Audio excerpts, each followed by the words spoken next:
shift gears now in hour two of the Savage Nation. If you just joined us, we've been discussing the after effects of the release of the non-dramatic videos from the Breitbart organization. And I will just reiterate in the capsule what I said before.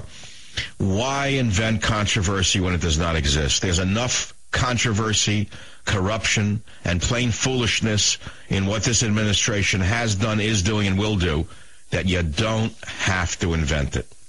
I don't see a bombshell video. In fact, not only does it fall flat, there's nothing in there. I thought this was going to be a smoking gun. Where is it? If there is a smoking gun to come, well, let's see it. We know that Obama is a radical. We know that Obama hung around with black radicals who believed in racial division and class warfare.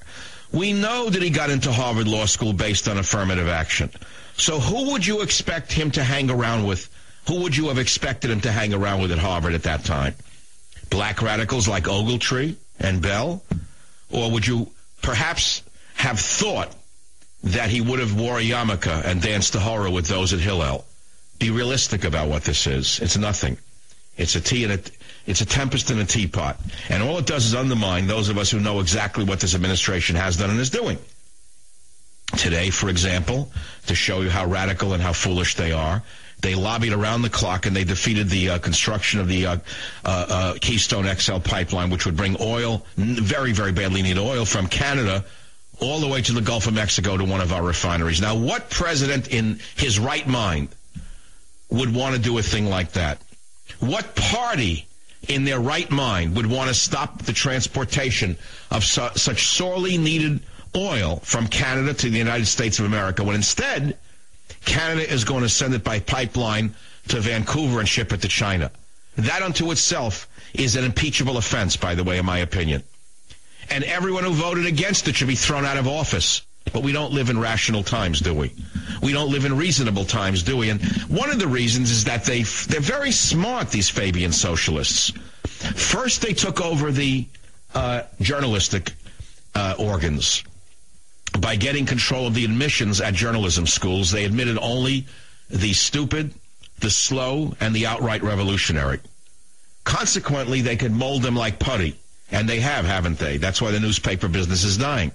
If the newspapers contained any of the realities that I present to you on this show on a daily basis, which I don't dig up, I get it from other sources, I get it from internet reporters, I get it from the few reporters who are left, I get it from international sources, and I patch it together so you understand what's really going on in the world. If the newspapers were like the real newspapers of America, in a time when people devoured newspapers, I wouldn't be in business. So I should thank them for being the stooges and the fools that they are in the newspaper business, but I don't thank them because it's to the detriment of America that we even have such a skillful Fabian socialist, to be rather polite about it, in the White House. He kills the Keystone XL pipeline along with Chuck Schumer and the other far-left radicals. On what basis?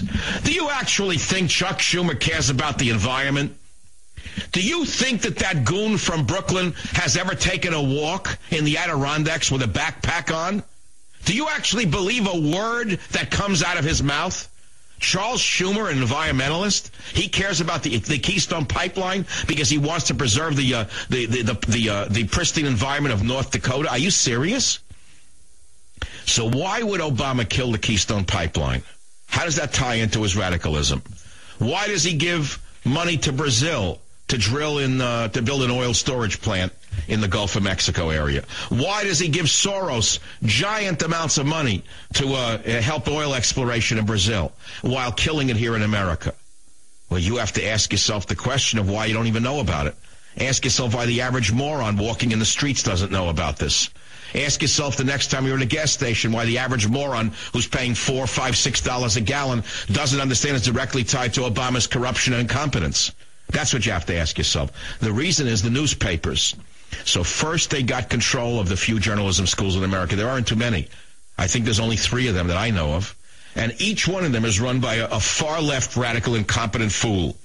And they only admitted the slow-witted and the outright radical so that they can mold them into the stooges that they are, who don't even report the news anymore. Instead, they report the propaganda on a daily basis. So what do you expect? Something exciting here? What do you think of the Obama video, if you've watched it? Maybe you saw it last night on Wallbanger. I'm sure Wallbanger got all excited about it. In fact, probably got so excited he got out a nail gun to start screaming about how exciting it was. I didn't watch it. I don't watch Wallbanger. I mean, I've seen enough Abbott and Costello in my lifetime. Do you think it will hurt Obama and propel the notion that he's a radical?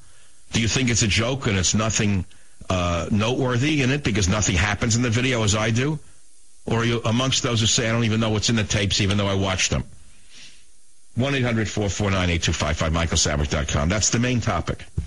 There are many other topics, and I think I'll give you an example of a few others from my website, because I do try to collect them and send them to Art. Top right. Breitbart bombshell video falls flat, say critics. I got that from the Daily News. Obama is seen embracing Bell. So, and Savage to Romney, be extreme in defense of liberty. That I did the other day. He urges Trump to warn Romney against going soft on Obama. Did you hear the Trump interview? It was really good. It was really good. Sebelius, the radical who runs HHS, says she has no idea if Obamacare adds to the deficit, nor does she care. This is how university fools operate. University idiots put their agenda ahead of anything practical, because to them the only thing practical is advancing their leftist agenda. Obama pushes for $1 billion green tax credits. That's from the London Guardian on michaelsavage.com. Now, why would he be pushing green cars when nobody wants them and they don't really do what they say they would do? Because that's how you get money into the hands of the apparatchiks who get you reelected. And so, at this point, I'm going to segue from politics into something a little unrelated. While you call me at 1-800-449-8255 on the tapes or any of the other topics that you may want to talk about from any website out there or any other topic that's grinding a pebble in your shoe. For hours today before my show, I was with my little dog, Teddy. It's a beautiful day, gorgeous weather, and I'm just enjoying it and this and that, watching the trees bloom. And I gave Teddy a little hair trim on his mouth, a little poodle. When the hair grows in, he looks like a schnauzer, so I clip it off so he has a little pointy nose, and then I reward him with a piece of provolone cheese. He may not be a German, what do they call it? Is a poodle? A poodle's supposed to be German. They're actually French, I think. The French poodle's actually German, right, not French. But I think there may be a little Italian in him because he actually prefers provolone to all other cheeses. So we were playing today, and I was trimming his little face to make it look pointy while I leave all the other hair on his body out like a bear. And then I started to look at something else. You know, I'm always writing a book or two, right? So Trickle Down Tyranny is finished. It's in the covers. It's coming out. I've been telling you about it. Next Christmas, I know I shouldn't talk about it, but I'm going to tell you why in a minute. It's a little political. I have a book that's going to come out about my childhood stories called Train Tracks, and I know it's going to be a smash hit for the Christmas holidays because the election will be over. Nobody will want to hear about politics, and these stories are real, and they're good, and some of them you've never heard or seen before. So I was writing one about my travels by train out to visit cousins in Pennsylvania when I was a little boy, and how my mother would pick us up on Wednesdays in PS 48 in the Bronx. You know, Thanksgiving holiday, you're off Thursday and Friday, but she'd come get us around 11 in the morning on Wednesday. From the time I went to school at 9 o'clock till 11 felt like 24 hours to me, till she finally got us. But I was so happy to get out of that school and go down by subway to Penn Station and then get into the big steaming, hissing locomotive. Now, think about what this is like to a kid 6 years old, how big a locomotive looks to a little kid. And I talked about the whole train ride and going to visit my cousins and my aunt and my uncle. But little did I know, I had an uncle out there. I didn't know anything about him. I found an obituary written about him recently. He died 10 years ago or so. I only knew he was a factory worker. They were poor, and they had to leave New York, and he took a job as a factory worker in order to make a living, and he worked his way up to becoming a foreman. From being a foreman in a factory, he got into Democrat politics, and then he got a job with the state, some kind of, I don't know, the cigarette tax revenue. I don't know what he did, but he did nice, he did very nice for himself. Didn't become rich, but the man had lots of friends. He was loved in the town. He was a Democrat ward guy, like a ward leader. He looked like a Max Baer, big guy, nice guy, affable. Everyone loved him. But I found out that Uncle Abe dared back a Republican once. Now, remember, this is a factory town in Pennsylvania. all blue-collar factory town in those days. You were considered a turncoat if you helped a Republican. He helped a Republican, got the Republican elected, and they threw him out of his job. They took away his seat as a zoning guy. They threw him off the board. The Democrats got even with him because he dared step out of line. And instead of rolling over, I read in the obituary that he ran against the guy who threw him off the board, came back 2 years later, and then said to everybody, if you do to me or anyone else what he did to me because I backed the guy who I believe is good, he said, I'll do to you what I did to him, and I'll get you thrown out of office. I didn't know he had it in him. I only knew him as a nice, easygoing guy who I love very much. I didn't know much about him. I had no idea. But what I'm saying is, looking back at this story from the eyes of a Michael Savage who is now at the age that he died or close to it, I say to myself, look at this. There must be politics somewhere in the family genealogy. He was a small-town guy who was a big shot, a big shot in a little pond, big fish in a little pond. And the fact of the matter is, he actually was a man who spoke the truth. They said he told you exactly the way he felt. They said everyone loved Abe because he didn't hide anything. He would go to work for somebody for nothing if he liked them.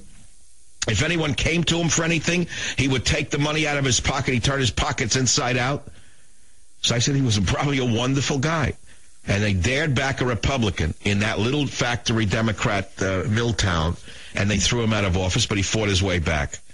So I was very proud to actually find that in reading his obituary. I found it in a crumpled old clipping in a closet I have up here in one of my studios as I was writing this story today for my book, which will come out next spring, called Train Tracks. So that's where I'm at today. I'll be right back. Savage.